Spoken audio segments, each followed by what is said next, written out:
충남 홍성의 낡은 기와집, 대청마루에 기울어지는 오후 햇살이 먼지와 함께 춤을 추고 있었습니다. 사연 시작하기 전에 복 많이 들어오는 무료 버튼, 구독, 좋아요 꾹 눌러주세요. 74살의 박태구는 아직도 아버지처럼 종이 쪽지에 제사 음식 목록을 적고 있었죠.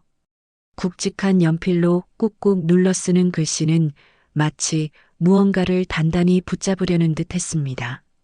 도미는 시장에서 손질하고 저는 3가지. 동태, 호박, 두부, 탕은 대구머리.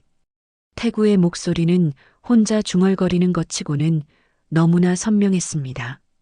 마치 누군가에게 당당히 말하고 있는 것처럼요. 향 냄새가 밴 목재 장롱 앞에서 빛바랜 족보를 펼쳐놓고 흑백 사진 속 상투를 틀고 선 증조부를 바라보며 태구는 이런 것들이 우리를 지키는 뼈대라고 굳게 믿고 있었습니다. 장롱 위에는 대를 이어 내려온 제기들이 가지런히 놓여 있었어요. 녹그릇의 융기는 세월에 바래졌지만 태구는 매번 제사 전날이면 이 제기들을 하나하나 정성스럽게 닦았습니다. 할아버지 때부터, 아버지 때부터, 그리고 이제는 자신의 손으로 이어져 온 이 의식이 그에게는 삶의 중심이었어요. 창호지 사이로 스며드는 햇살이 마루에 사각형 무늬를 그렸습니다. 태구는 그 빛 속에서 어린 시절의 기억들을 떠올렸어요. 아버지 봉식이 엄숙한 표정으로 제사상을 차리던 모습, 조상님께 첫 잔을 올리며 중얼거리던 기도 소리, 그리고 제사가 끝나면 가족들과 함께 나누어 먹던 따뜻한 음식들까지 말이죠. 형님은 참 대단하세요.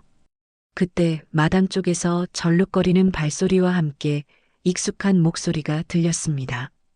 작은 아들 태성이 허리를 구부정하게 하고 들어오고 있었어요. 하지만 그의 말투에는 존경보다는 약간의 빈정거림이 섞여 있었습니다. 요즘 누가 밤새 전을 부치나요? 모두 직장 다니고 애 키우며 살기 바쁜데 간소화하자고요. 태성은 70 가까운 나이에 택시 일을 그만둔 뒤로 허리가 더욱 성치 않았습니다. 40년 가까이 운전대를 잡고 살아온 탓에 척추가 굽었고 무릎도 시큰거렸어요. 그런 몸으로 밤새워 제사 준비를 하는 것이 얼마나 힘든 일인지 태구도 모르는 건 아니었습니다. 제사는 간소화하는 게 아니야. 조상님께 올리는 정성인데 어떻게 대충 할 수 있나? 태구의 목소리에는 흔들리지 않는 신념이 담겨 있었습니다. 하지만 태성은 고개를 저었어요. 그 정성이 살림을 무너뜨리는 고집이 되면 어쩌시려고요?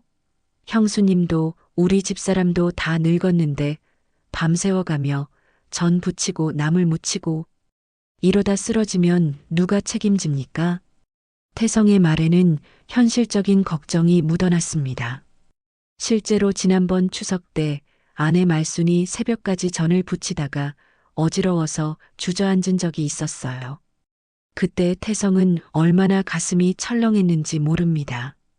하지만 태구에게는 그저 전통을 무시하는 소리로만 들렸어요. 택시 몰던 사람이 뭘 안다고 그런 소리를 하나. 태구의 날선 말에 태성의 얼굴이 붉어졌습니다. 형이 자신의 직업을 무시할 때마다 가슴이 쓰렸어요. 택시기사라고 해서 전통을 모르는 것도 아니고 조상을 소홀히 하는 것도 아닌데 말이죠. 형님, 저도 이 집 아들입니다. 조상님을 모시는 마음은 형님과 다르지 않아요. 하지만 시대가 변했다고요. 요즘 젊은 사람들이 어떻게 사는지 아세요? 젊은 사람들이 어떻게 살든 우리는 우리 방식대로 살아야 해. 그게 조상님께서 물려주신 도리야. 두 형제의 설전은 늘 같은 자리에서 같은 말로 맴돌았습니다. 그나마 어머니 생전에는 중재하시는 분이 계셔서 잠잠했지만 아버지 봉식이 작년에 떠난 뒤로는 작은 말씨 하나에도 불꽃이 튀었습니다. 부엌에서는 아내 정분이 저녁 준비를 하고 있었습니다. 70이 넘었지만 여전히 살뜰한 손놀림으로 집안을 꾸려나가고 있었어요. 감자를 깎는 그의 손이 미세하게 떨리고 있었습니다. 나이 때문일 수도 있었지만 최근 들어 정분의 눈빛에는 무언가 불안한 기색이 스쳐 지나가곤 했습니다. 여보, 또 태성이와 말다툼했어요? 정분의 조심스러운 물음에 태구는 한숨을 내쉬었습니다. 저놈이 제사를 간소화하자고 또 그러네. 아버지가 살아계실 때부터 그랬지만 요즘은 더 심해졌어. 그래도 형제인데 너무 날카롭게 하지 말아요. 정분의 말에는 깊은 걱정이 담겨 있었습니다. 하지만 그 걱정의 이유를 태구는 알지 못했어요. 정분이 품고 있는 오래된 비밀에 대해서는 말이죠. 마당에서는 태성의 아내 말순이 빨래를 걷고 있었습니다. 66의 나이에도 부지런한 손놀림을 보이는 말순은 늘 맞고 틀림보다는 사는 게 먼저라고 생각하는 현실적인 사람이었어요. 형수님, 우리 영감도 참 나이 들어서 더 고집이 세졌네요. 말순의 말에 정부는 쓴웃음을 지었습니다. 우리 영감도 마찬가지예요. 제사만 나오면 눈에 불을 켜고 두 여인의 대화 속에는 남편들에 대한 애정과 걱정이 뒤섞여 있었습니다. 제사 문제로 형제가 다툴 때마다 중간에서 조화를 이루려 노력했지만 갈수록 깊어지는 골은 쉽게 메워지지 않았어요. 해가 기울어갈 무렵 인천에서 태구의 외아들 진수가 전화를 걸어왔습니다. 은행 지점장으로 일하는 48배 진수는 아버지보다는 작은아버지 태성을 더 닮아 있었어요. 현실적이고 합리적인 성격이었죠. 아버지, 안녕하세요. 이번 제사 준비는 어떻게 돼가고 계세요? 응, 진수야. 아버지가 준비하고 있어. 너희는 언제 내려와? 그게, 아버지, 이번에는 좀 간소하게 하시면 안 될까요? 은영이도 직장일이 바쁘고 아이들도 학원 때문에. 진수의 말에 태구는 한숨을 깊게 내쉬었습니다. 아들마저 제사를 부담스러워하는 것 같아 마음이 무거웠어요. 하지만 종가의 제사를 지키는 것은 타협할 수 없는 원칙이었습니다. 진수야, 제사는 간소화할 수 있는 게 아니야. 조상님께 올리는 정성인데. 아버지, 저도 조상님을 모시는 마음은 똑같아요. 하지만 요즘 시대에 맞게 조금씩 바꿔나가는 것도 필요하지 않을까요? 전화기 너머로 들려오는 아들의 목소리에는 아버지를 이해하려는 마음과 동시에 현실적인 고민이 섞여 있었습니다. 태구는 말없이 전화를 끊었어요. 저녁 무렵 태성의 딸 수진이 김밥 가게 일을 마치고 들렸습니다. 43의 수진은 늘 밝고 활기찬 모습이었지만 오늘은 어딘지 근심스러운 표정이었어요. 큰아버지, 안녕하세요. 아버지는 어디 계세요? 응, 수진아. 내 아버지는 마당에서 뭔가 하고 있을 거야. 수진은 태구를 바라보며 조심스럽게 말했습니다. 큰아버지, 아버지께서 또 제사 준비로 스트레스 받으시죠? 우리가 좀 더 도와드리면 안 될까요? 수진의 배려 깊은 말에 태구의 마음이 조금 누그러졌습니다. 하지만 여전히 근본적인 생각은 바뀌지 않았어요. 수진아, 내가 그런 마음을 가져주니 고맙구나. 하지만 제사는 아무나 할 수 있는 게 아니야. 정해진 순서와 방법이 있거든. 밤이 깊어갈수록 대청마루는 더욱 고요해졌습니다. 태구는 홀로 앉아서 아버지의 영정 사진을 바라보았어요. 사진 속 아버지는 여전히 엄숙한 표정으로 그를 내려다보고 있었습니다. 아버지, 저는 잘하고 있는 건가요? 종손으로서 제 역할을 다하고 있는 건가요? 태구의 중얼거림은 고요한 밤 공기 속으로 스며들었습니다. 대청마루 한쪽 구석에는 아버지가 쓰시던 낡은 라디오가 놓여 있었어요. 가끔 태구는 그 라디오를 틀어놓고 혼자만의 시간을 보내곤 했습니다. 창밖으로는 초가을 밤바람이 살랑거리고 있었습니다. 마당의 감나무에서는 이미 몇 개의 감이 익어가고 있었어요. 계절은 어김없이 변해가고 있었지만 태구의 마음은 여전히 변하지 않는 전통 속에 머물러 있었습니다. 초가을 바람이 유난히 서늘하게 불던 어느 오후 대청마루에서 족보를 정리하던 태구에게 우편 배달부가 등기우편 하나를 건네주었습니다. 발신인 이름을 본 순간 태구의 눈썹이 미세하게 떨렸어요. 한미진이라. 누구지? 태구는 봉투를 이리저리 살펴보았습니다. 주소는 서울 강서구였고 반송지 칸에는 세탁소 운영이라고 적혀 있었어요. 전혀 기억나지 않는 이름이었지만 뭔가 불길한 예감이 들었습니다. 봉투를 뜯기도 전에 태성이 마당에서 절룩거리며 들어왔어요. 허리를 감싸준 채 대청마루에 앉으며 한숨을 푹 내쉬었습니다. 형님, 또 무슨 서류예요? 요새 이상한 우편이 많이 와서 말이죠. 그러게 말이야. 한미진이라는 사람인데 처음 듣는 이름이네. 태성이 호기심 어린 눈으로 바라보자 태구는 조심스럽게 봉투를 열었습니다. 안에서 나온 것은 법무사 직인이 찍힌 공식 서류와 오래된 흑백 사진 한 장, 그리고 손으로 쓴 편지였어요. 서류의 제목을 본 순간 태구의 얼굴이 굳어졌습니다. 호적 정정 및 재사건 관련 협의 요청이라고 적혀 있었거든요. 재사건은 또 뭐야? 태성이 급하게 봉투를 잡아챘습니다. 그의 목소리에는 당황스러움이 섞여 있었어요. 사진을 먼저 본 태성의 얼굴이 점점 굳어져 갔습니다. 형님, 이 사진 좀 보세요. 사진 속에는 젊은 여인이 1988년 서울 올림픽 기념 현수막 앞에서 아버지 봉식과 나란히 서 있었습니다. 아버지의 나이로 보아서는 60 중반쯤 되었을 때의 모습이었어요. 그런데 문제는 그 당시 어머니는 이미 돌아가신 뒤였다는 것이었습니다. 이게 언제 찍힌 사진일까? 태구의 손이 미세하게 떨렸습니다. 사진 뒷면에는 1988년 10월 잠실에서라고 또박또박 적혀 있었어요. 아버지의 글씨체였습니다. 태성이 편지를 펼쳐들었습니다. 깔끔한 글씨체로 적힌 내용은 생각보다 짧았어요. 안녕하십니까? 저는 고 박봉식 어르신의 딸 한미진입니다. 갑작스럽게 연락드려 죄송합니다. 저는 아버님께서 돌아가신 뒤에야 두 형님들이 계시다는 것을 알게 되었습니다. 제 이름이 족보에 없어도 가을 제사에 절 한 번이라도 하고 싶습니다. 돈이나 재산 같은 건 바라지 않습니다. 그저 아버님께 인사드리고 싶을 뿐입니다. 편지를 다 읽고 나서 형제는 서로를 바라보며 말을 잇지 못했습니다. 태구는 사진을 다시 들여다보았어요.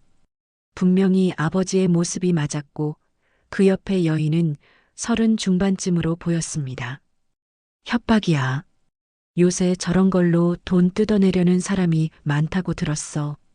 태구의 목소리는 확신에 차 있었지만 어딘지 떨리고 있었어요. 사실 마음 한구석에서는 이상한 기억의 조각들이 떠오르고 있었거든요. 아버지가 가끔 서울에 일 보러 간다고 하던 날들, 그리고 혼자서 멍하니 앉아 계시던 모습들 말이죠. 그때 부엌에서 저녁 준비를 하던 정분이 살금살금 다가왔습니다. 두 형제가 심각한 표정으로 무언가를 보고 있는 걸 눈치챈 거예요. 무슨 일이에요? 둘 다 얼굴이 그렇게 굳어서. 태성이 사진과 편지를 정분에게 건넸습니다. 정분이 사진을 본 순간 그의 얼굴이 하얗게 질렸어요. 하지만 곧 평정을 되찾으며 편지를 읽기 시작했습니다. 이상하네요. 아버님이 그런 분이 아니셨는데. 정분의 말에는 확신이 부족했습니다. 오히려 어딘지 불안해 보였어요. 태구는 그런 아내의 모습이 이상했지만 지금은 그럴 겨를이 없었습니다. 여보, 아버지 물건 정리할 때 뭔가 이상한 거 못 봤어? 태구의 질문에 정분이 잠시 망설였습니다. 그러다가 조심스럽게 입을 열었어요. 그러고 보니 진실은 내가 꺼내라고 적힌 카세트 테이프를 본 것 같아요. 아버님 방 서랍 깊숙이 숨겨져 있었는데 정분의 말에 태구와 태성의 시선이 동시에 그에게 쏠렸습니다. 정분의 눈빛이 순간 흔들렸어요. 마치 오래 숨겨왔던 비밀이 드러날까봐 두려워하는 것처럼 말이죠. 그 테이프는 지금 어디 있어? 태성의 급한 질문에 정부는 더욱 당황스러워했습니다. 그게 어디 뒀는지 잘 기억이 안 나네요. 워낙 오래된 거라서. 그때 마당에서 말순의 목소리가 들렸습니다. 형수님, 저녁 준비 도와드릴까요? 말순이 부엌으로 들어오다가 심각한 분위기를 눈치챘어요. 무슨 일이에요? 다들 표정이. 태성이 한미진의 편지를 말순에게도 보여주었습니다. 말순은 편지를 읽으며 고개를 갸우뚱했어요. 이 사람 말투를 보니까 거짓말하는 것 같지는 않네요. 돈 달라는 소리도 없고, 그래도 조심해야죠. 요새 세상이 어떤 세상인데. 태구는 여전히 의심스러워했습니다. 하지만 마음 한쪽에서는 묘한 불안감이 자라고 있었어요. 만약 정말로 아버지에게 숨겨진 딸이 있었다면? 그렇다면 지금까지 자신이 지켜온 종가의 의미는 무엇인가? 저녁 식사 시간이 되었지만 아무도 밥맛이 나지 않았습니다. 식탁에서도 한미진의 편지 이야기만 계속되었어요. 형님, 일단 만나보는 게 어때요? 확인도 해보고. 태성의 제안에 태구는 고개를 저었습니다. 안 돼. 함부로 만났다가 더 큰 일이 생기면 어쩌려고. 우리 집안 체면이 말이 아니게 될 거야. 체면도 중요하지만 진실을 아는 것도 중요하지 않을까요? 말순의 말에 태구는 젓가락을 탁 내려놓았습니다. 진실? 우리 아버지는 그런 분이 아니셨어. 평생을 올곧게 사신 분인데 죽어서까지 이런 말을 들어야 한다니. 정분이 조용히 물을 한 잔 따라서 태구 앞에 놓았습니다. 그의 손이 미세하게 떨리고 있었어요. 여보, 너무 흥분하지 말아요. 천천히 생각해봐요. 그날 밤 태구는 잠들지 못하고 대청마루에 앉아 있었습니다. 아버지의 영정 사진을 바라보며 중얼거렸어요. 아버지, 정말 숨겨진 딸이 있으시는 건가요? 제가 모르는 이야기가 있는 건가요? 바람이 창호지를 흔들며 스며들었습니다. 마치 아버지가 무언가 말하려고 하는 것 같았지만 태구에게는 아무것도 들리지 않았어요. 다만 가슴 한쪽이 무겁게 눌리는 느낌만 있었습니다. 새벽이 되어서야 태구는 한 가지 결심을 했습니다. 우선 그 카세트 테이프부터 찾아보기로 한 거예요. 만약 정말로 아버지의 목소리가 담겨 있다면 그때 가서 어떻게 할지 결정하겠다고 마음먹었습니다. 하지만 태구는 아직 몰랐습니다. 그 테이프 속에는 상상도 못했던 진실이 담겨 있다는 것을, 그리고 그 진실이 자신의 삶을 완전히 뒤바꿔 놓을 것이라는 사실을 말이죠. 한미진의 편지가 도착한 지 사흘이 지났지만 집안 분위기는 여전히 무겁기만 했습니다. 태구는 밤잠을 설치며 아버지 방을 뒤지기 시작했어요. 오래된 서랍장부터 낡은 책상 구석구석까지 정분이 말한 카세트 테이프를 찾기 위해서였습니다. 여보, 밤새 뭘 그렇게 찾고 있어요? 정분이 걱정스러운 표정으로 물었지만 태구는 대답 대신 더욱 열심히 뒤적거렸어요. 낡은 상자들과 오래된 서류들 사이에서 마침내 작은 카세트 테이프 하나를 발견했습니다. 겉면에는 아버지의 글씨체로 진실은 내가 꺼내라라고 적혀 있었어요. 찾았다. 태구의 손이 떨렸습니다. 정말로 그런 테이프가 있었다는 것 자체가 충격이었어요. 그런데 더 큰 문제는 이 테이프를 들어야 하는지 말아야 하는지 결정하는 것이었습니다. 그때 전화벨이 울렸습니다. 한미진이었어요. 안녕하세요. 편지 받아보셨을 텐데. 혹시 시간 되시면 한번 만나뵐 수 있을까요? 태구는 잠시 망설이다가 대답했습니다. 면사무소에서 만납시다. 혼자 오지 말고 증인도 데려오세요. 우리도 종친의 사람들과 함께 가겠습니다. 전화를 끊고 나서 태구는 태성을 불렀습니다. 태성아, 일단 만나보자. 하지만 조심스럽게 해야 해. 사흘 후 면사무소 회의실 양쪽에서 사람들이 마주 앉았습니다. 태구와 태성 형제, 그들의 아내들, 그리고 종친회에서 나온 마을 어르신 두 분이 한쪽에 자리했어요. 반대편에는 한미진이 혼자 앉아 있었습니다. 한미진은 50대 초반으로 보이는 여성이었습니다. 깔끔하게 정리된 머리에 수수한 옷차림이었지만 눈빛만은 또렷하고 진지했어요. 그는 진상 요구나 따지는 말 대신 초라한 흰 봉투 하나를 조용히 테이블 위에 올려놓았습니다. 어르신들께 갑작스럽게 찾아와서 죄송합니다. 한미진의 첫마디는 예상과 달리 정중했습니다. 태구는 조금 당황했지만 곧 엄한 표정을 지으며 말했어요. 당신이 우리 아버지 딸이라는 증거가 있소? 네, 있습니다. 한미진이 봉투에서 낡은 카세트 테이프 하나를 꺼냈습니다. 겉면에는 미진에게라고 적혀 있었어요. 아버님께서 돌아가신 뒤에 제가 운영하는 세탁소 창고에서 찾았습니다. 아버님이 직접 녹음하신 것 같은데 유서 같은 내용이에요. 저는 돈이 아니라 제사를 함께 지내고 싶을 뿐입니다. 태성이 한숨을 길게 내쉬었습니다. 한미진의 눈빛을 보니 거짓말을 하는 것 같지 않았어요. 오히려 간절한 무언가가 느껴졌습니다. 그 테이프를 여기서 들어볼 수 있소? 종친의 어르신 중 한 분이 물었습니다. 한미진이 고개를 끄덕이자 면사무소 직원이 오래된 라디오 카세트를 가져왔어요. 테이프가 돌아가기 시작했습니다. 잡음 뒤로 익숙한 목소리가 흘러나왔어요. 미진아, 아버지다. 이 녹음을 듣고 있다는 것은 아버지가 이미 세상을 떠났다는 뜻이겠구나. 분명히 아버지 봉식의 목소리였습니다. 태구와 태성의 얼굴이 동시에 굳어졌어요. 아버지가 너에게 해줄 수 있는 것은 많지 않았다. 하지만 내가 내 딸이라는 것만은 확실하다. 너희 어머니 경자는 좋은 사람이었어. IMF 때 공장에서 야근하며 우리 가족을 도왔지. 녹음이 계속되면서 회의실 안은 조용해졌습니다. 아무도 말하지 않았지만 모두가 같은 생각을 하고 있었어요. 이것은 거짓말이 아니라는 것을 말이죠.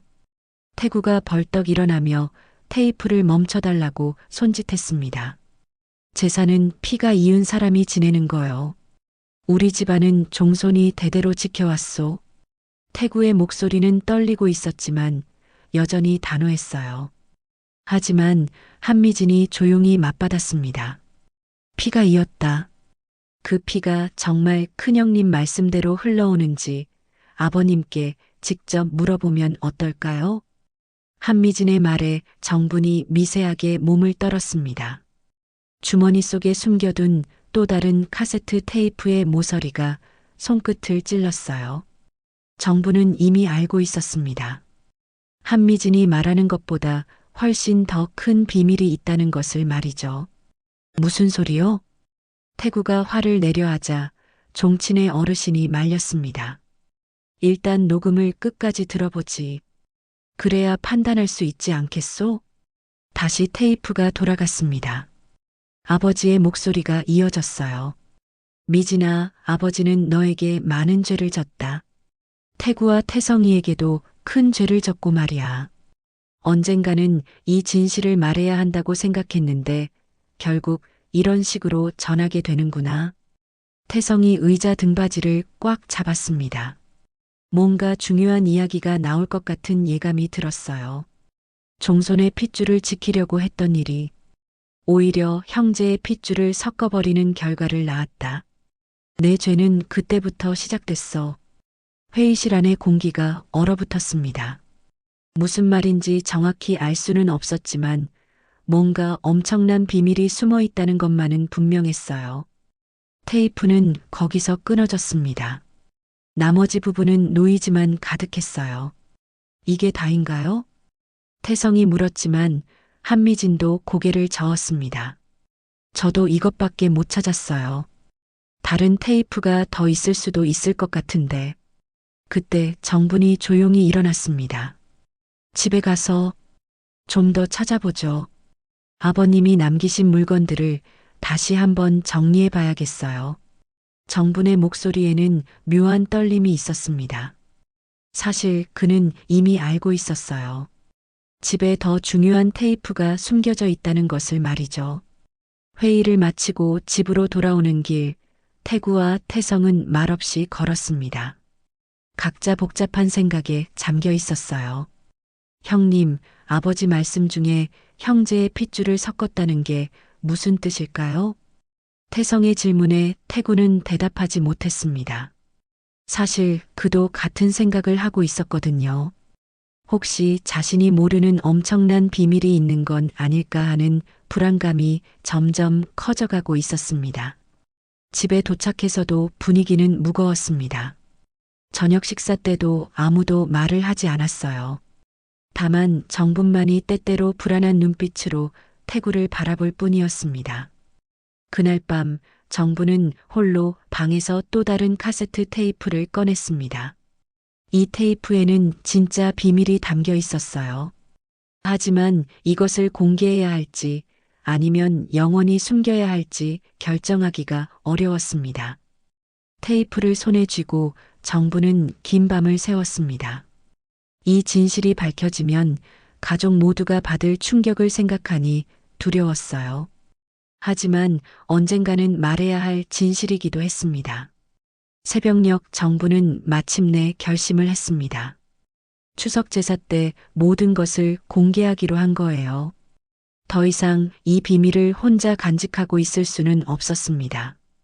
추석 전날 밤 대청마루 위에서는 분주한 전 부치는 소리가 울려 퍼지고 있었습니다. 기름이 팔팔 끓는 소리와 함께 고소한 냄새가 집안 가득 퍼졌어요. 하지만 예년과는 달리 분위기가 어딘지 무거웠습니다. 한미진의 등장으로 집안에 드리워진 불안감이 제사 준비에까지 영향을 미치고 있었거든요. 말수는 호박전을 뒤집으며 이마에 땀을 닦았습니다. 66의 나이에 밤늦게까지 전을 부치는 것은 분명 무리였어요. 허리도 아프고 다리도 붓기 시작했습니다. 큰형님, 이번엔 탕을 하나로 합시다. 다들 늙었는데 밤새우다 쓰러지면 누가 책임져요? 말순의 실용적인 제안에 태구가 칼로 물을 썰던 손을 멈추고 고개를 확 돌렸습니다.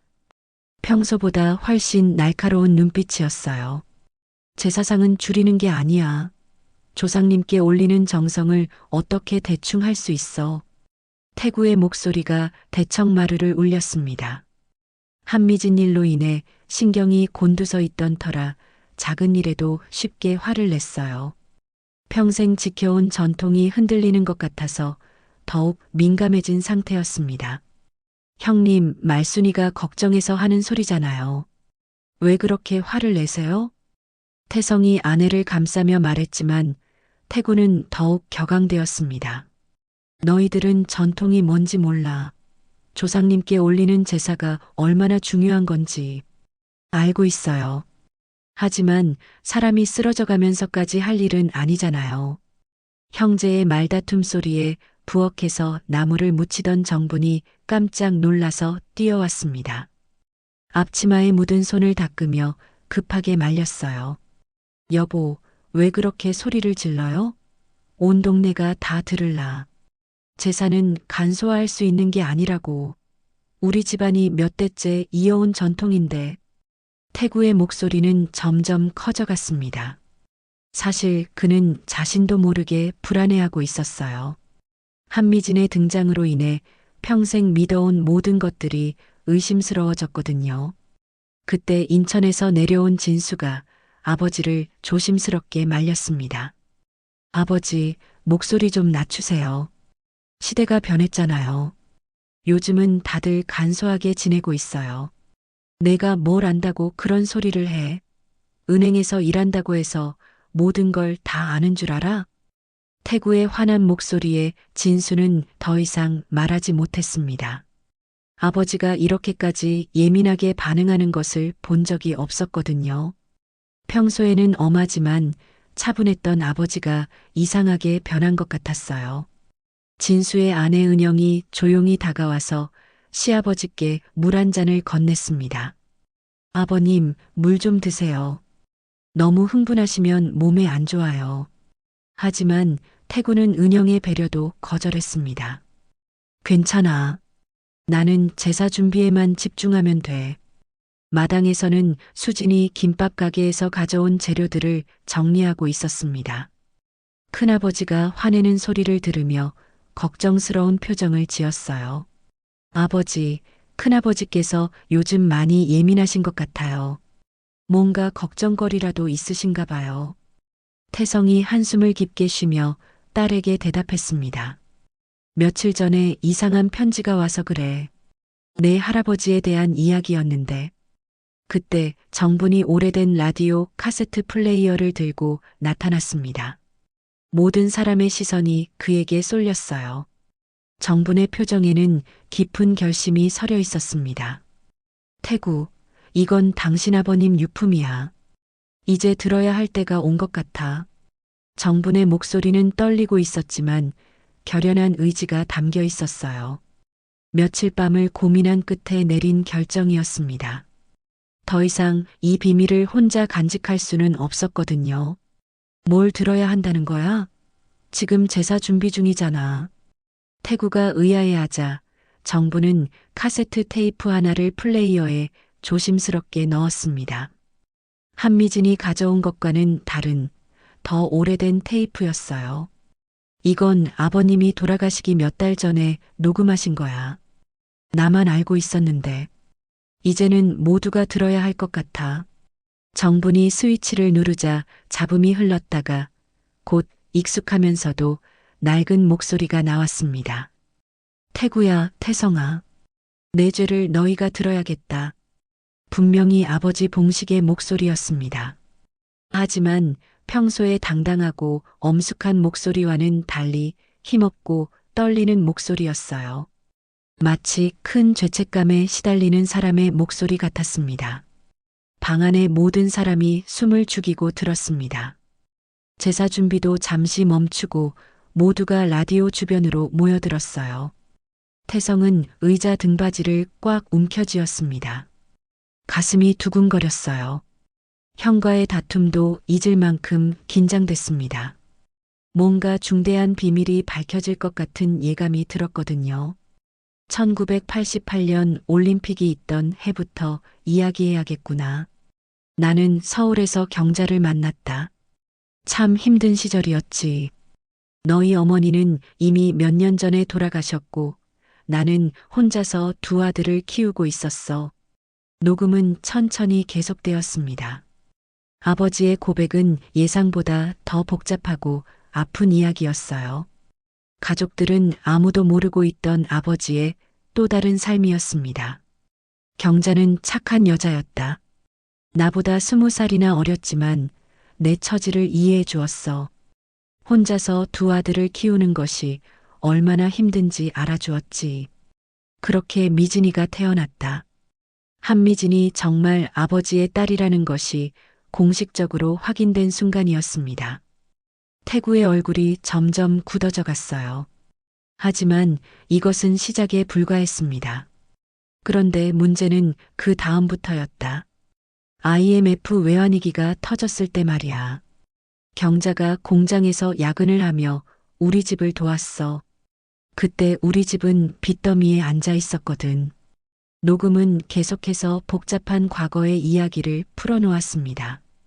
88년 올림픽 해부터 IMF 외환위기까지 그 사이에 일어난 예상치 못한 사건들까지 말이죠. 종손의 핏줄을 지키려고 했던 일이 오히려 형제의 핏줄을 섞어버리는 결과를 낳았다. 내 죄는 그때부터 시작됐어. 이 말이 나오자 방 안의 공기가 완전히 얼어붙었습니다. 무슨 뜻인지는 명확하지 않았지만 뭔가 엄청난 일이 일어났다는 것만은 확실했어요. 모든 사람의 얼굴이 창백해졌습니다. 태구가 벌떡 일어나서 플레이어의 정지 버튼을 눌러버렸습니다. 거짓말이야. 아버지가 그럴 뿐이 아니야. 태구의 얼굴은 하얗게 질렸습니다. 평생 존경해왔던 아버지, 그리고 믿어왔던 모든 것들이 한순간에 흔들리는 것 같아서 견딜 수가 없었어요. 형님, 끝까지 들어봅시다. 그래야 진실을 알 수 있잖아요. 태성이 조심스럽게 말했지만 태구는 고개를 격렬하게 저었습니다. 안 들어. 우리 아버지를 더럽히는 말은 더 이상 듣고 싶지 않아. 하지만 정분이 다시 재생 버튼을 눌렀습니다. 여보, 들어야 해. 이것은 아버님이 우리에게 남기신 마지막 말씀이야. 녹음이 다시 시작되자 아버지의 목소리가 더욱 떨리며 이어졌습니다. 태구에게 아들이 없다는 소식을 듣고 집안 어른들이 종가의 대를 끊을 수 없다고 했다. 그때 태성이가 처자일을 잃었다는 소식을 들었어. 그때 진수가 주머니에서 봉투 하나를 천천히 꺼냈습니다. 모든 사람의 시선이 그에게 집중되었어요. 진수의 손도 떨리고 있었습니다. 아버지, 어머니, 저는 이미 알고 있었어요. 진수의 목소리는 간신히 나오는 것 같았습니다. 며칠 전부터 혼자 끙끙 앓고 있던 비밀을 드디어 털어놓는 순간이었어요. 며칠 전에 할아버지의 녹음을 먼저 들었어요. 그래서 저는 유전자 검사를 했어요. 작은아버지와도요. 정적이 흘렀습니다. 아무도 숨쉬는 소리조차 내지 않았어요. 마치 시간이 멈춘 것 같았습니다. 검사 결과는 저는 작은아버지의 친아들입니다. 봉투에서 나온 유전자 검사 결과서를 보는 순간 정분의 손에서 향이 떨어져 작은 불씨가 일었습니다. 은영이 깜짝 놀라서 달려가 물을 끼얹으며 소리쳤어요. 제사상보다 사람이 먼저예요. 태구는 그 말을 듣자마자 완전히 무너져 내렸습니다. 다리에 힘이 완전히 풀려서 바닥에 주저앉았어요. 네, 내 아들이 아니라고? 그럼 나는 뭘 지켜온 거지? 진수의 충격적인 고백 이후 며칠이 지났지만 집안 분위기는 여전히 가라앉아 있었습니다. 제사는 결국 치러지지 못했고 태구는 그 이후로 거의 말을 하지 않았어요. 하루 종일 대청마루에 앉아서 멍하니 허공만 바라보고 있었습니다. 여보, 밥이라도 드세요. 정분이 조심스럽게 밥상을 가져다 놓았지만 태구는 고개도 돌리지 않았어요. 평생을 종손으로 살아온 자신의 정체성이 한순간에 무너져버린 충격에서 헤어나오지 못하고 있었습니다. 내가 뭘 위해 살아온 건가? 태구의 중얼거림이 고요한 대청마루에 울려 퍼졌습니다. 74년의 인생에서 가장 큰 절망감이었어요. 종가를 지키고 제사를 올리고 아들을 키우며 자부심을 느꼈던 모든 순간들이 허상처럼 느껴졌습니다. 마당에서는 태성이 허리를 구부정하게 한 채 걸어 다니고 있었어요. 형의 고통을 보면서 자신도 마음이 편하지 않았습니다. 진실을 알게 된 것은 다행이지만 그 진실이 가족 모두에게 상처를 준 것 같아서 죄책감이 들었거든요. 아버지는 어떻게 이런 일을? 태성도 아직 모든 것을 이해하지 못하고 있었습니다. 아버지의 녹음에서 나온 형제의 핏줄을 섞었다는 말이 정확히 무슨 의미인지, 그리고 어떤 경위로 그런 일이 벌어졌는지 궁금했어요. 부엌에서는 정분과 말순이 조용히 설거지를 하고 있었습니다. 두 사람 모두 말이 없었지만 각자 복잡한 생각에 잠겨 있었어요. 형수님, 큰형님이 너무 걱정돼요. 이러다가 몸이라도 상하면 어쩌죠? 말순의 걱정에 정부는 깊은 한숨을 내쉬었습니다. 나도 모르겠어. 이런 일이 벌어질 줄 몰랐는데. 사실 정부는 더 많은 것을 알고 있었습니다. 아직 공개하지 않은 아버지의 녹음이 더 있었거든요. 하지만 그 내용은 너무나 충격적이어서 쉽게 말할 수가 없었어요. 그때 진수가 인천에서 전화를 걸어왔습니다. 며칠 전 폭탄 발언을 한 뒤로 아버지와 제대로 된 대화를 나누지 못하고 있던 터였어요. 어머니, 아버지 상태는 어떠세요? 진수야. 내 아버지가 너무 충격을 받으셔서 아무것도 안 드시고 계셔. 어떻게 하면 좋을까?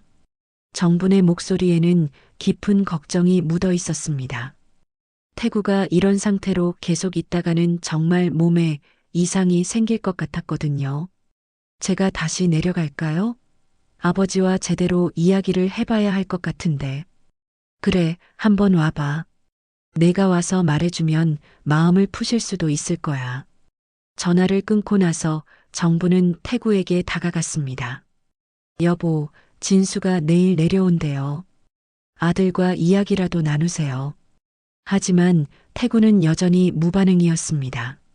눈만 깜빡거릴 뿐 아무 말도 하지 않았어요. 다음 날 오후 진수가 아내 은영과 함께 내려왔습니다. 태구는 여전히 같은 자리에 앉아 있었고 진수는 조심스럽게 아버지 옆에 무릎을 꿇었어요. 아버지. 진수의 목소리에도 태구는 반응하지 않았습니다. 하지만 진수는 포기하지 않고 계속 말했어요. 아버지, 저에게는 두 분 다 아버지예요.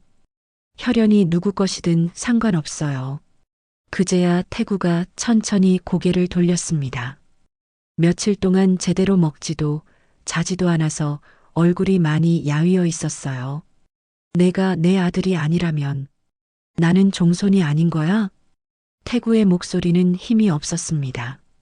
평생의 정체성이 흔들리는 것에 대한 두려움이 고스란히 드러나 있었어요.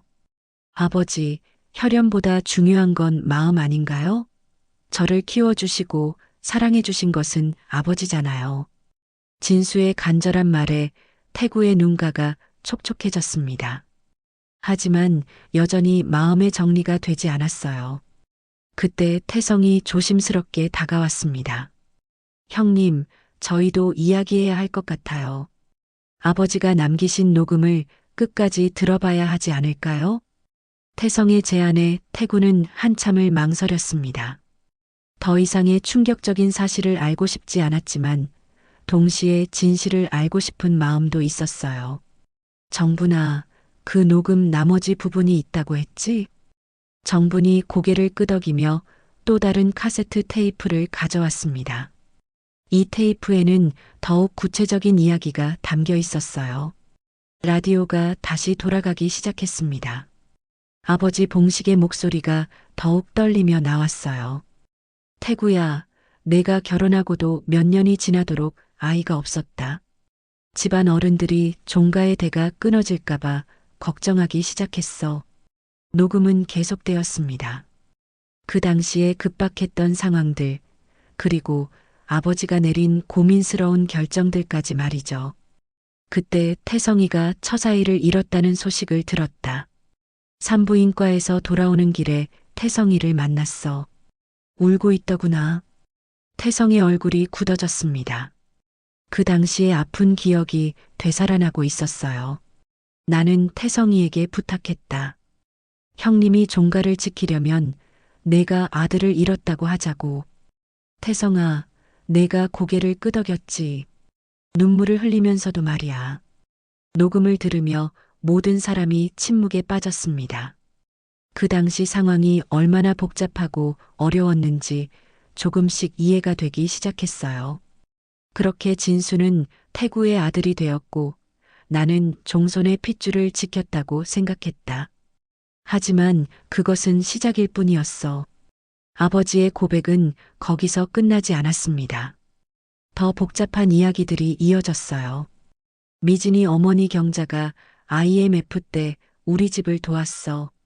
공장에서 야근하며 번 돈으로 우리 빚을 갚아줬지. 그때 나는 두 가족에게 빚을 진 셈이 되었다. 태성이 조용히 말했습니다. 형님, 저는 그때를 잊은 적이 없어요. 종가를 지키는 게 우리 모두를 지키는 길이라고 믿었죠. 태성의 고백에 태구가 처음으로 형제를 바라보았습니다. 내가 그런 희생을. 희생이 아니에요, 형님. 진수는 저의 아들이고 동시에 형님의 아들이기도 해요.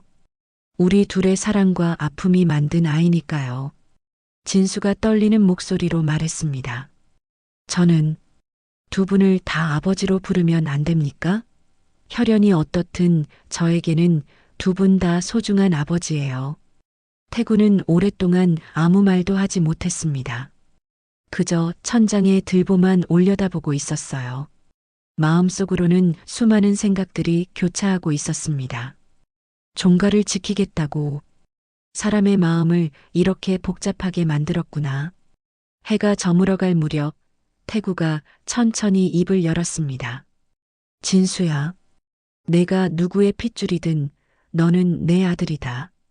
내가 키웠고 내가 사랑한 아들이야. 그 말을 듣자 진수의 눈에서 눈물이 흘러내렸습니다. 며칠간 마음에 품고 있던 걱정과 두려움이 한순간에 사라지는 것 같았어요. 고마워요, 아버지. 태구가 진수의 손을 잡았습니다. 그 손길에는 변함없는 아버지의 사랑이 담겨 있었어요. 진수와 태구가 화해한 지 며칠이 지났지만 집안 분위기는 여전히 복잡했습니다. 태구는 아들을 다시 받아들였지만 여전히 자신의 정체성에 대한 혼란은 계속되고 있었어요. 종손으로서의 자부심이 무너진 상처는 쉽게 아물지 않았습니다. 하루 종일 대청마루에 앉아서 멍하니 허공만 바라보는 태구의 모습에 정부는 마음이 아팠어요. 밥도 제대로 먹지 않고 잠도 설치는 남편을 보면서 더 이상 혼자 비밀을 간직할 수 없다는 생각이 들었습니다. 여보, 좀 나와주세요. 정분이 조심스럽게 태구를 불렀습니다. 손에는 또 다른 카세트 테이프를 들고 있었어요. 이번에는 더욱 조심스러운 표정이었습니다. 또 뭐가 있다는 거야? 태구가 지친 표정으로 정분을 바라보았습니다. 더 이상 충격적인 이야기는 듣고 싶지 않았어요. 아버님이 남기신 녹음이 하나 더 있어요. 이건 정말 중요한 내용인 것 같아요. 정분의 말에 태성도 부엌에서 나왔습니다.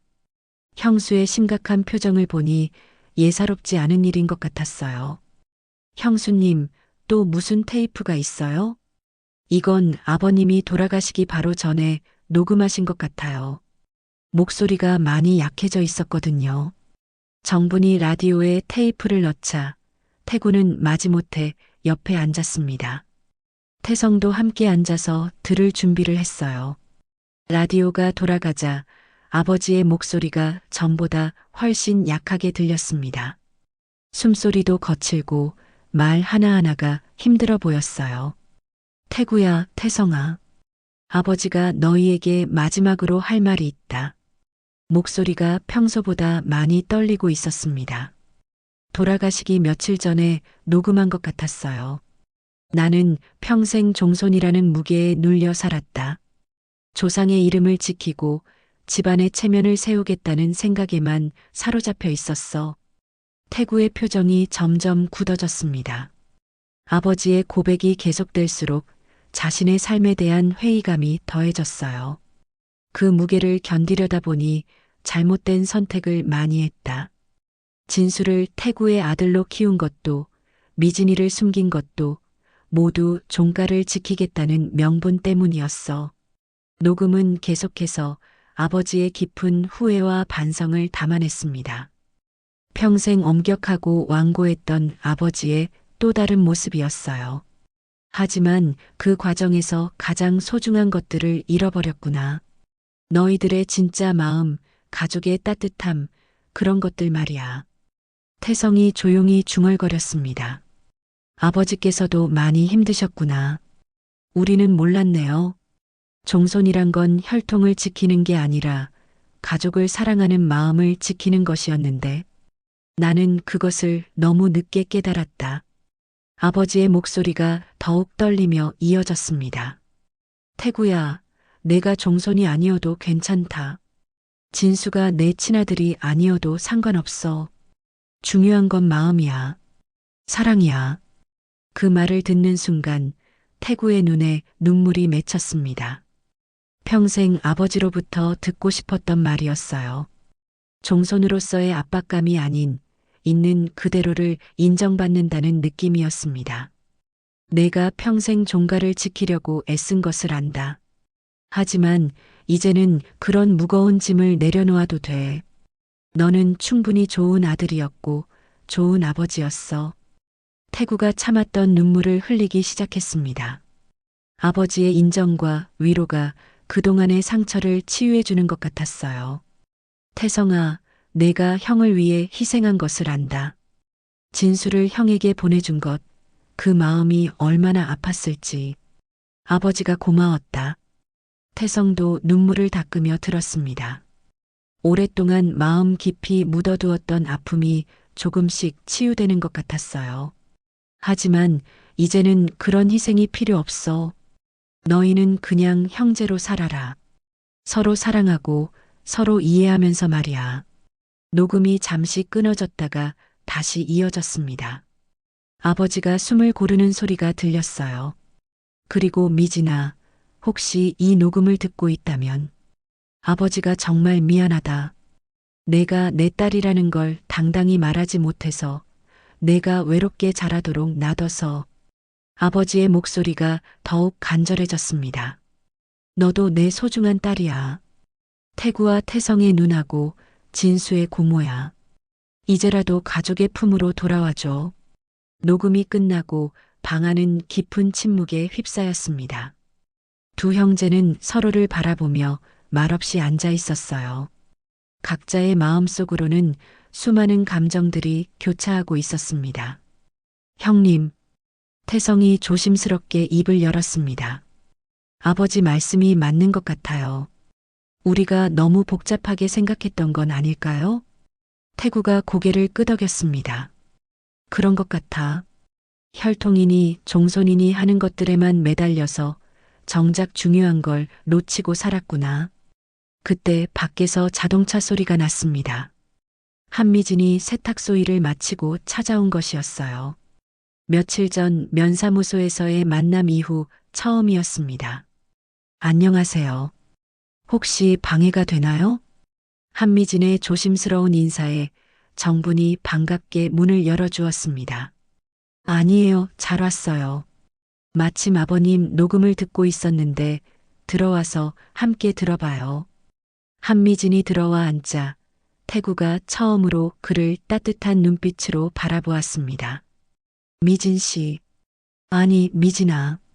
아버지 녹음을 다 들었어. 네. 저도 아버지께서 여러 가지 말씀을 남겨두셨을 거라고 생각했어요. 한미진이 조용히 대답했습니다. 아버지는 정말 많이 힘드셨을 거예요. 종가를 지키려다 보니 이런 복잡한 일들이 생긴 거겠죠. 태구가 깊은 한숨을 쉬며 말했습니다. 미진아, 너를 받아들이지 못해서 미안했어. 내가 너무 고집이 샜나 봐. 아니에요, 큰아버님. 충분히 이해해요. 갑자기 나타난 저 때문에 얼마나 당황스러우셨을까요? 한미진의 이해심 깊은 말에 태구는 더욱 미안해졌습니다. 동시에 이 사람이 정말 가족이라는 느낌이 들기 시작했어요. 그때 진수가 급하게 들어왔습니다. 한미진이 왔다는 소식을 듣고 서둘러 온 것이었어요. 미진 누나, 안녕하세요. 진수가 자연스럽게 한미진을 누나라고 부르자 한미진이 깜짝 놀랐습니다. 누나라고 불러도 되나요? 당연하죠. 할아버지의 딸이시니까 제 누나가 맞잖아요. 진수의 말에 한미진의 눈에 눈물이 맺혔습니다. 평생 가족이라고 부를 사람이 없었는데 이제야 진짜 가족을 만난 것 같았어요. 태성이 일어나서 한미진에게 다가갔습니다. 미진아, 이제부터 우리 조카라고 불러도 되겠니? 네, 삼촌. 정말 좋아요. 한미진의 밝은 대답에 모든 사람이 미소를 지었습니다. 복잡했던 관계들이 조금씩 정리되어 가는 것 같았어요. 한미진을 가족으로 받아들인 지 사흘이 지난 어느 날 태구가 갑자기 일어나서 말했습니다. 이번 주말에 제사를 다시 지내자. 모든 사람이 깜짝 놀랐어요. 며칠 전까지만 해도 제사에 대해 언급하기조차 싫어했던 태구가 직접 제사를 제안한 것이었거든요. 형님, 정말요? 태성이 믿기지 않는다는 표정으로 물었습니다. 응. 하지만 이번엔 다르게 할 거야. 복잡한 상차림도 밤새는 준비도 필요 없어. 태구의 말에 정분이 놀라며 물었습니다. 여보, 그럼 어떻게 지내려고요? 마음으로 지내는 거야. 아버지 말씀처럼 형식이 아니라 진심으로 말이야. 그 주말 드디어 새로운 방식의 제사 날이 되었습니다. 예년과는 완전히 다른 모습이었어요. 제사상은 대청마루 한쪽에 나지막하게 차려졌습니다. 저는 3가지만, 탕도 하나 그리고 계절 과일 몇 점이 전부였어요. 이게 정말 제사상인가? 진수가 의아해하며 물었습니다. 어릴 때부터 봐왔던 복잡하고 화려한 제사상과는 너무 달랐거든요. 그래, 이게 진짜 제사상이야. 조상님께 올리는 마음이 중요한 거지. 음식의 가짓수가 중요한 게 아니거든. 태구의 말에 모든 사람이 고개를 끄덕였습니다. 확실히 예전보다 편안하고 자연스러운 느낌이었어요. 한미진은 처음으로 참여하는 제사라서 긴장하고 있었습니다.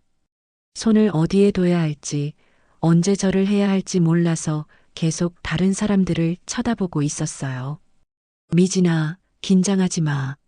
그냥 마음 편히 하면 돼. 태성이 조카를 안심시켜 주었습니다. 태구가 향을 피우며 제사를 시작했습니다. 하지만 예전처럼 엄숙하고 무거운 분위기가 아니라 따뜻하고 편안한 분위기였어요. 아버지, 오늘은 온 가족이 모였습니다. 미진이도 함께 왔어요. 태구가 아버지 영정을 바라보며 조용히 말했습니다. 목소리에는 예전의 긴장감 대신 편안함이 묻어 있었어요. 저희들의 죄를 용서해 주십시오. 그리고 오늘은 아버지 말씀대로 웃으며 지내겠습니다. 태구가 첫 잔을 올리며 말했습니다. 그 모습이 예전보다 훨씬 자연스럽고 진솔해 보였어요. 이어서 태성이 2번째 잔을 올렸습니다. 아버지, 저도 이제 진실을 알게 되었습니다. 형님과 저, 그리고 진수, 우리 모두가 아버지의 사랑을 받은 자식들이네요. 태성의 목소리에는 오랫동안 품고 있던 아픔이 치유된 평온함이 담겨 있었습니다.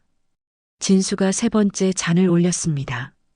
할아버지, 저는 2분의 아버지를 모두 사랑합니다.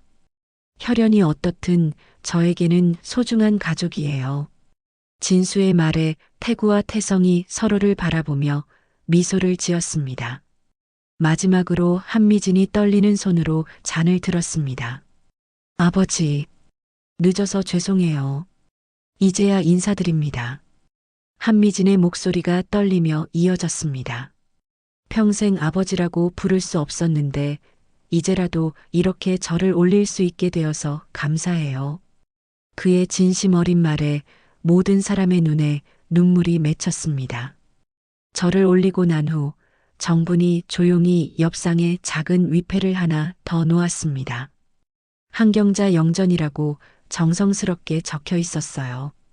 경자 씨도 고생 많으셨어요. 미진이를 혼자 키우시느라 얼마나 힘드셨을까요? 이제 편히 쉬세요. 정분이 경자의 위패 앞에 작은 잔을 올리며 말했습니다. 한미진이 그 모습을 보고 눈물을 훔쳤어요. 제사를 마치고 나서 모든 가족이 둘러앉아 함께 음식을 나누어 먹었습니다. 예전 같으면 엄숙하기만 했을 제사 후 식사가 이번에는 정말 따뜻하고 화기애애했어요. 할아버지께서 남기신 말씀 중에 기억나는 게 있어요. 진수가 조심스럽게 말을 꺼냈습니다. 피는 핑계였고 밥이 진심이었다고 하셨잖아요. 이제야 그 뜻을 정확히 알 것 같아요. 태구가 고개를 끄덕였습니다. 맞아. 혈연이 중요한 게 아니라 함께 밥을 먹고 마음을 나누는 게 진짜 가족인 거구나. 저는 평생 혼자 밥을 먹었는데 이렇게 가족들과 함께 먹으니까 음식이 더 맛있는 것 같아요. 한미진이 감동받아 말했습니다. 이제부터는 명절 때마다 함께 먹자. 아니, 명절이 아니어도 자주 모이자. 태성의 제안에 모든 사람이 동의했습니다.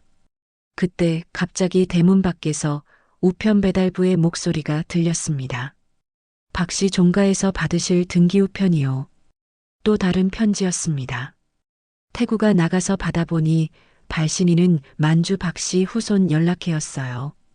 봉투를 뜯어보니 만주에서 돌아온 박씨 후손들이 종친회 등록을 요청하는 내용이었습니다. 편지에는 오래된 호적 등본과 족보 사본들이 함께 들어 있었어요. 또 시작이네요. 진수가 웃으며 말했습니다. 태구와 태성이 서로를 바라보며 함께 웃었습니다. 며칠 전까지만 해도 이런 일이 생기면 크게 당황했을 텐데 이제는 여유가 생긴 것 같았어요. 형님, 이번에는 어떻게 하실 거예요? 이번엔 다를 거야. 태구가 확신에 찬 목소리로 대답했습니다. 일단 만나보자. 그리고 같이 듣고 같이 정하자. 무엇보다 마음으로 판단하는 거야. 저도 도와드릴게요. 한미진이 조심스럽게 말했습니다. 제가 도와드릴 일이 있으면 언제든 말씀해 주세요. 저도 이제 이 집 딸이니까요. 태성이 따뜻하게 대답했습니다. 고마워, 미진아. 이제 정말 우리 가족이 된 것 같네. 네, 삼촌. 정말 감사해요. 그날 저녁 늦게 모든 사람이 각자의 집으로 돌아간 후에도 대청마루에는 따뜻한 기운이 남아 있었습니다. 태구는 혼자 앉아서 아버지의 영정 사진을 바라보았어요. 하지만 며칠 전의 절망적인 모습과는 완전히 달랐습니다. 아버지, 이제 알겠어요. 가족이란 건 피로만 이어지는 게 아니라 마음으로 이어지는 거라는 것을 말이에요.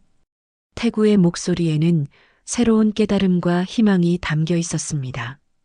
종손이라는 무게도 전통이라는 틀도 중요하지만 그것보다 더 소중한 건 사람을 사랑하는 마음이었구나.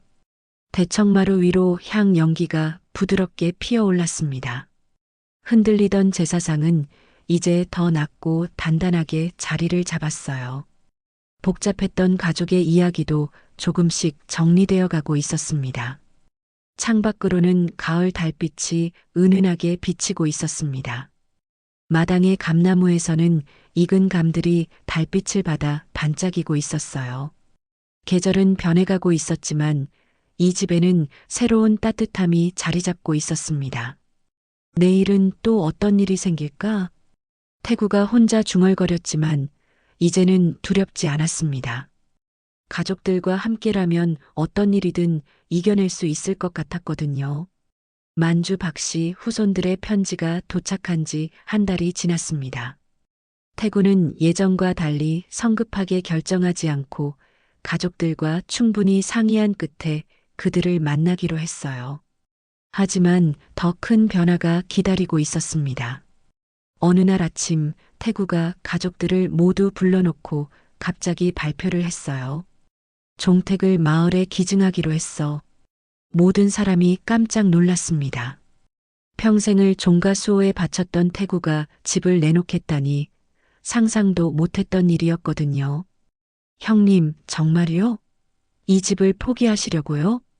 태성이 믿기지 않는다는 표정으로 물었습니다. 이 집은 단순한 집이 아니라 박씨 가문의 상징이었거든요. 포기가 아니야. 더 많은 사람들과 나누는 거지. 혼자 차지하고 있을 게 아니라 말이야. 태구가 차분하게 설명했습니다. 사실 아버지 유언에 있었거든. 종택은 마을에 기증하라.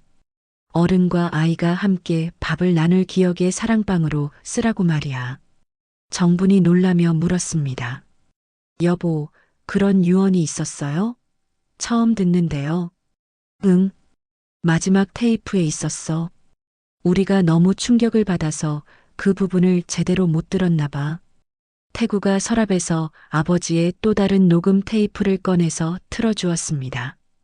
정말로 종택을 마을 공동공간으로 쓰라는 내용이 명확하게 들어 있었어요. 아버지의 목소리가 약하게나마 또렷하게 들렸습니다. 종택은 한 집안만의 것이 아니다. 마을 사람들이 모여서 웃고 이야기하고 아이들이 뛰어놀 수 있는 공간으로 만들어다. 그것이 진정한 종가의 역할이다. 녹음이 계속되었습니다. 그리고 제사는 해마다 돌아가며 간소히 하라. 복잡한 예법보다는 진심을 다해서 지내라. 그날에는 서로 원망하지 말고 웃어라. 아버지의 마지막 당부였습니다. 모든 사람이 숙연해져서 들었어요. 한미진이 조심스럽게 물었습니다. 그럼 큰아버지는 어디서 사시려고요? 걱정하지 마. 태성이와 함께 작은 집에서 살 거야. 오히려 더 편할 것 같아. 태구의 대답에 태성이 기뻐하며 말했습니다. 형님과 함께 살 수 있다니 정말 좋네요. 어릴 때 이후로 처음이에요. 한 달 후 종택은 정말로 마을 사랑방이 되었습니다. 대청마루에는 오래된 라디오와 카세트 플레이어가 그대로 놓여 있었어요. 아버지가 즐겨 듣던 트로트와 가요가 하루 종일 흘러나왔습니다. 그 앞에서는 동네 할머니, 할아버지들이 평상처럼 앉아서 옛날 노래를 흥얼거리며 담소를 나누었어요. 새마을 노래도 참 좋지? 그때는 모든 게 희망적이었어. 마을 이장님이 라디오를 틀며 말했습니다. 맞아요. 우리가 젊었을 때 말이에요. 힘들어도 내일은 더 나아질 거라고 믿었던 시절이었죠. 동네 할머니들이 추억에 잠겨 이야기했습니다. 아이들도 방과 후면 사랑방에 와서 숙제를 하거나 간식을 먹었어요. 정분과 말순이 번갈아가며 만들어주는 육과와 식혜, 그리고 계절마다 다른 전통 과자들을 먹으며 할머니, 할아버지들의 옛날 이야기를 듣곤 했습니다. 할머니, 우리 증조 할아버지는 어떤 분이셨어요? 동네 아이 하나가 정분에게 물었습니다. 참 엄하시지만 마음은 따뜻한 분이셨단다. 가족을 정말 사랑하셨고 마을 사람들도 많이 도와주셨어. 정분이 아이의 머리를 쓰다듬으며 대답했습니다. 그래서 이 집도 우리 모두에게 주신 거구나? 그렇지. 정말 똑똑한 아이네. 태구와 태성은 이제 마을 입구의 작은 집에서 함께 살고 있었습니다. 형제가 한 지붕 아래 사는 것은 수십 년 만이었지만 서로 배려하며 평화롭게 지내고 있었어요. 형님, 오늘 사랑방에 아이들이 정말 많이 왔던데요? 숙제도 하고 놀기도 하고 말이에요. 그래, 좋은 일이지. 아버지도 기뻐하실 거야. 집이 이렇게 활기차게 쓰이는 걸 보시면 말이야. 태구는 이제 종택을 포기한 것을 전혀 후회하지 않았습니다. 오히려 더 많은 사람들이 행복해하는 모습을 보니 마음이 뿌듯했어요. 형님이 정말 많이 변하셨네요. 예전 같으면 상상도 못했을 일인데 사람은 변해야 하는 거 아닐까? 나이 들어서도 배우고 깨달을 게 많더라고. 그해 가을 또 다른 제사 날이 찾아왔습니다. 이번에는 사랑방에서 제사를 지냈어요. 상은 작년보다도 더 간소했습니다. 전 3가지, 탕 하나 그리고 계절 과일 몇 점이 전부였어요. 하지만 참석한 사람들은 훨씬 많아졌습니다. 태구, 태성 가족들뿐만 아니라 한미진, 그리고 몇 달 전에 만난 만주 박씨 후손들까지 함께 했거든요. 심지어 동네 사람들도 몇 분 함께 참석했습니다. 이제 정말 큰 가족이 되었네요. 혈연을 넘어선 마음의 가족이요. 만주에서 온 박창수 씨가 감동받아 말했습니다. 가족이란 건 이런 거구나. 피로만 연결되는 게 아니라 마음으로 연결되는 거였어. 태구가 첫 잔을 올리며 조용히 말했습니다. 하지만 이제는 그런 희생이 필요 없어. 너희는 그냥 형제로 살아라. 서로 사랑하고 서로 이해하면서 말이야. 녹음이 잠시 끊어졌다가 다시 이어졌습니다. 아버지가 숨을 고르는 소리가 들렸어요. 그리고 미진아, 혹시 이 녹음을 듣고 있다면 아버지가 정말 미안하다. 내가 내 딸이라는 걸 당당히 말하지 못해서 내가 외롭게 자라도록 놔둬서. 아버지의 목소리가 더욱 간절해졌습니다. 너도 내 소중한 딸이야. 태구와 태성의 누나고 진수의 고모야. 이제라도 가족의 품으로 돌아와줘. 녹음이 끝나고 방 안은 깊은 침묵에 휩싸였습니다.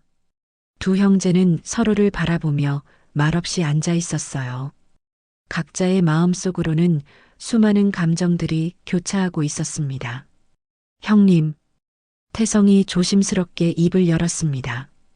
아버지 말씀이 맞는 것 같아요. 우리가 너무 복잡하게 생각했던 건 아닐까요? 태구가 고개를 끄덕였습니다. 그런 것 같아. 혈통이니 종손이니 하는 것들에만 매달려서 정작 중요한 걸 놓치고 살았구나. 그때 밖에서 자동차 소리가 났습니다.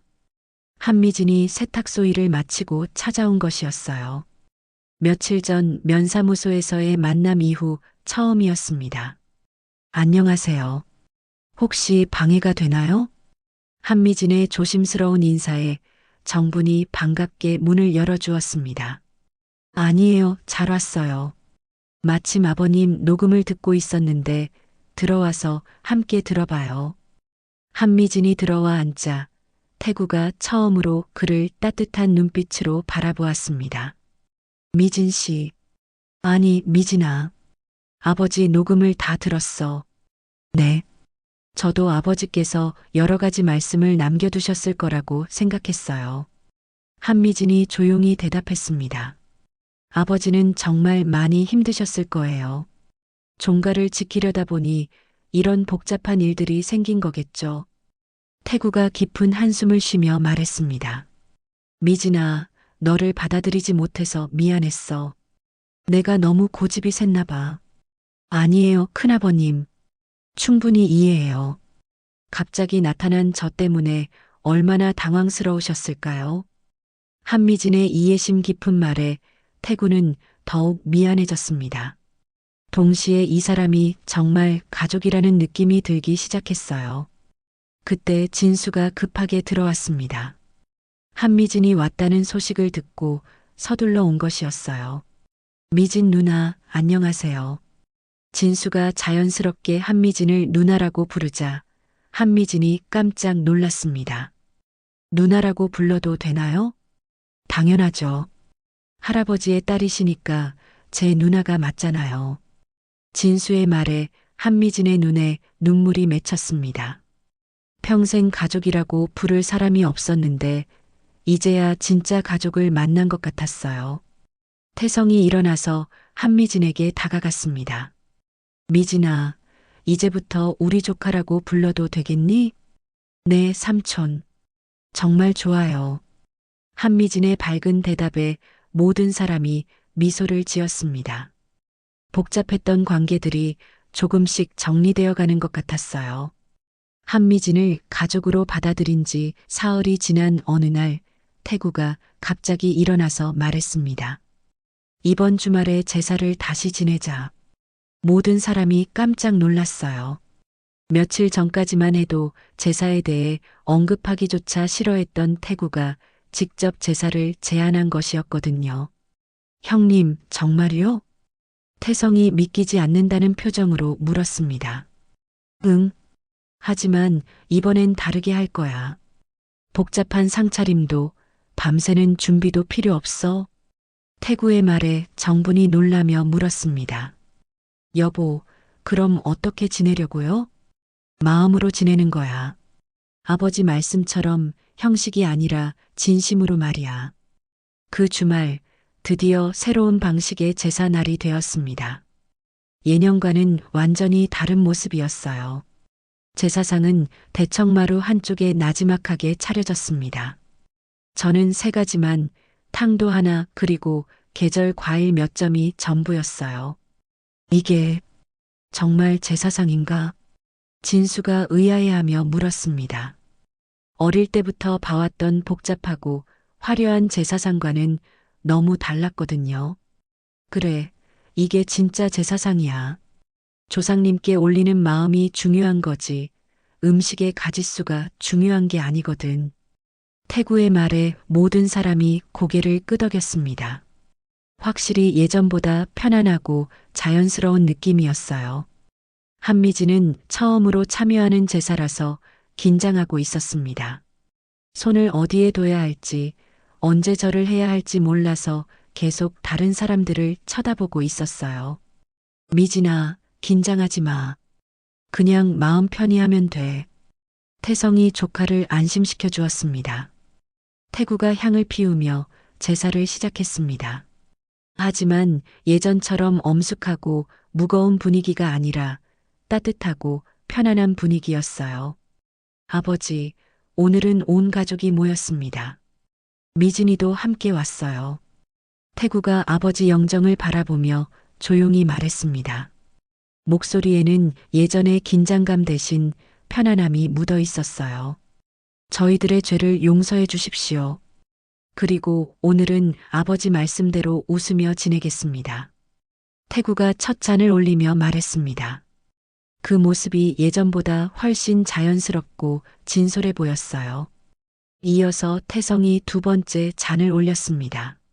아버지, 저도 이제 진실을 알게 되었습니다.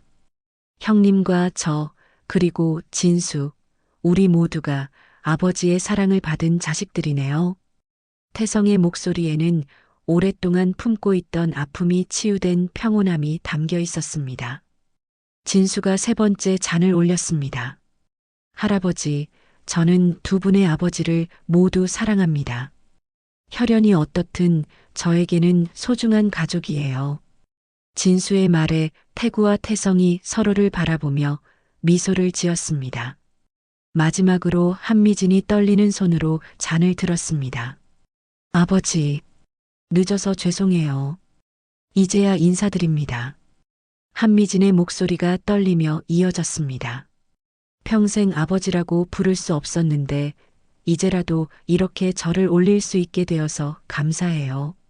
그의 진심 어린 말에 모든 사람의 눈에 눈물이 맺혔습니다. 저를 올리고 난 후 정분이 조용히 옆상에 작은 위패를 하나 더 놓았습니다. 한경자 영전이라고 정성스럽게 적혀 있었어요. 경자 씨도 고생 많으셨어요. 미진이를 혼자 키우시느라 얼마나 힘드셨을까요? 이제 편히 쉬세요. 정분이 경자의 위패 앞에 작은 잔을 올리며 말했습니다. 한미진이 그 모습을 보고 눈물을 훔쳤어요. 제사를 마치고 나서 모든 가족이 둘러앉아 함께 음식을 나누어 먹었습니다. 예전 같으면 엄숙하기만 했을 제사 후 식사가 이번에는 정말 따뜻하고 화기애애했어요. 할아버지께서 남기신 말씀 중에 기억나는 게 있어요. 진수가 조심스럽게 말을 꺼냈습니다. 피는 핑계였고 밥이 진심이었다고 하셨잖아요. 이제야 그 뜻을 정확히 알 것 같아요. 태구가 고개를 끄덕였습니다. 맞아. 혈연이 중요한 게 아니라 함께 밥을 먹고 마음을 나누는 게 진짜 가족인 거구나. 저는 평생 혼자 밥을 먹었는데 이렇게 가족들과 함께 먹으니까 음식이 더 맛있는 것 같아요. 한미진이 감동받아 말했습니다. 이제부터는 명절 때마다 함께 먹자. 아니, 명절이 아니어도 자주 모이자. 태성의 제안에 모든 사람이 동의했습니다. 그때 갑자기 대문 밖에서 우편 배달부의 목소리가 들렸습니다. 박씨 종가에서 받으실 등기우편이요. 또 다른 편지였습니다. 태구가 나가서 받아보니 발신인은 만주 박씨 후손 연락해였어요. 봉투를 뜯어보니 만주에서 돌아온 박씨 후손들이 종친회 등록을 요청하는 내용이었습니다. 편지에는 오래된 호적 등본과 족보 사본들이 함께 들어 있었어요. 또 시작이네요. 진수가 웃으며 말했습니다. 태구와 태성이 서로를 바라보며 함께 웃었습니다. 며칠 전까지만 해도 이런 일이 생기면 크게 당황했을 텐데 이제는 여유가 생긴 것 같았어요. 형님, 이번에는 어떻게 하실 거예요? 이번엔 다를 거야. 태구가 확신에 찬 목소리로 대답했습니다. 일단 만나보자. 그리고 같이 듣고 같이 정하자. 무엇보다 마음으로 판단하는 거야. 저도 도와드릴게요. 한미진이 조심스럽게 말했습니다. 제가 도와드릴 일이 있으면 언제든 말씀해 주세요. 저도 이제 이 집 딸이니까요. 태성이 따뜻하게 대답했습니다. 고마워, 미진아. 이제 정말 우리 가족이 된 것 같네. 네, 삼촌. 정말 감사해요. 그날 저녁 늦게 모든 사람이 각자의 집으로 돌아간 후에도 대청마루에는 따뜻한 기운이 남아 있었습니다. 태구는 혼자 앉아서 아버지의 영정 사진을 바라보았어요. 하지만 며칠 전의 절망적인 모습과는 완전히 달랐습니다. 아버지, 이제 알겠어요. 가족이란 건 피로만 이어지는 게 아니라 마음으로 이어지는 거라는 것을 말이에요. 태구의 목소리에는 새로운 깨달음과 희망이 담겨 있었습니다. 종손이라는 무게도 전통이라는 틀도 중요하지만 그것보다 더 소중한 건 사람을 사랑하는 마음이었구나. 대청마루 위로 향 연기가 부드럽게 피어올랐습니다. 흔들리던 제사상은 이제 더 낮고 단단하게 자리를 잡았어요. 복잡했던 가족의 이야기도 조금씩 정리되어 가고 있었습니다.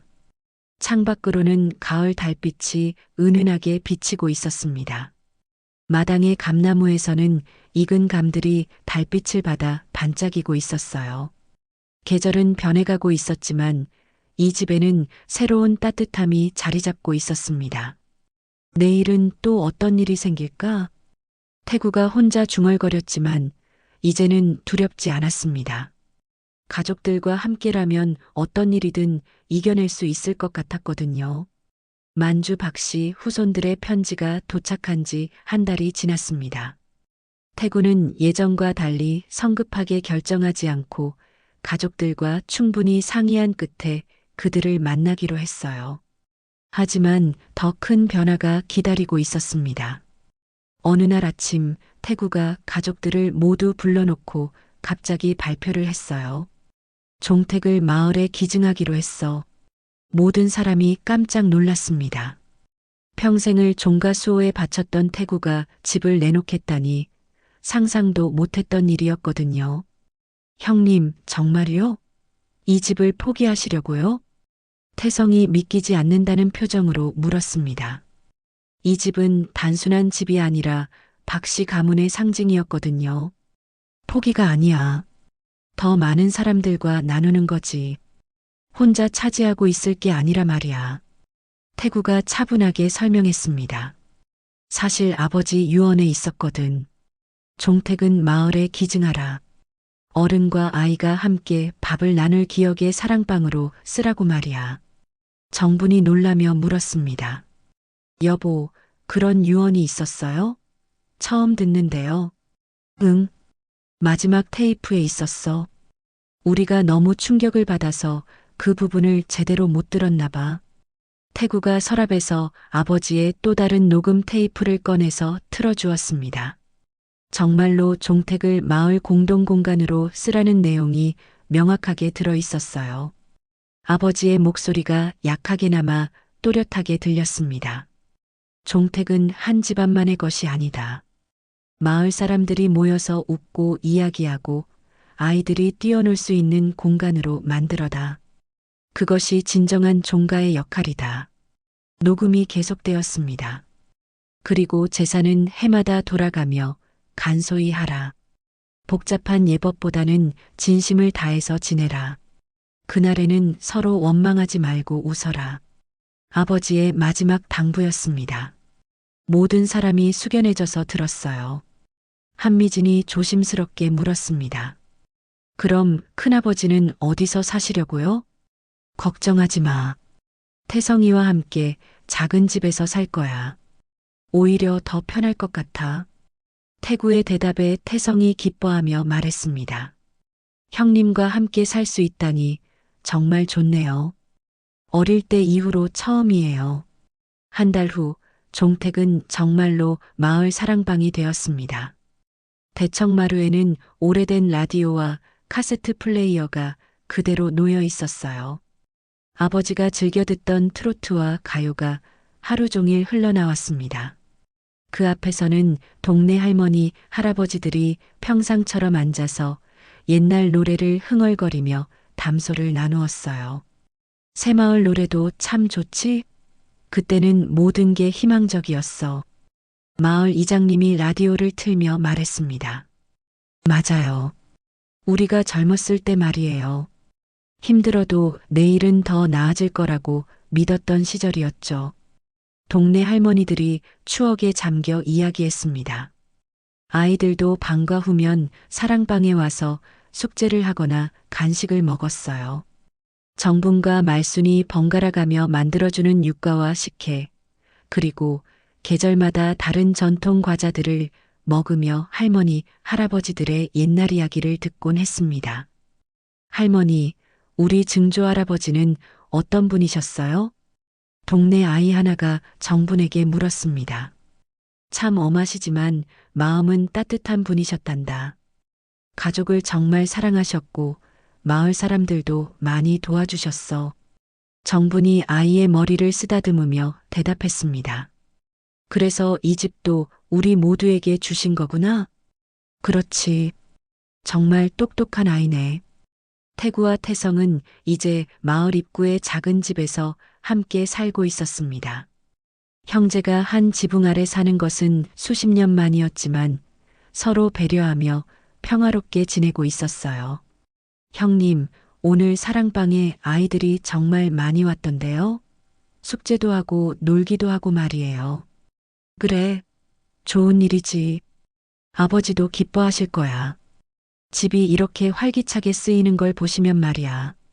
태구는 이제 종택을 포기한 것을 전혀 후회하지 않았습니다. 오히려 더 많은 사람들이 행복해하는 모습을 보니 마음이 뿌듯했어요. 형님이 정말 많이 변하셨네요. 예전 같으면 상상도 못했을 일인데. 사람은 변해야 하는 거 아닐까? 나이 들어서도 배우고 깨달을 게 많더라고.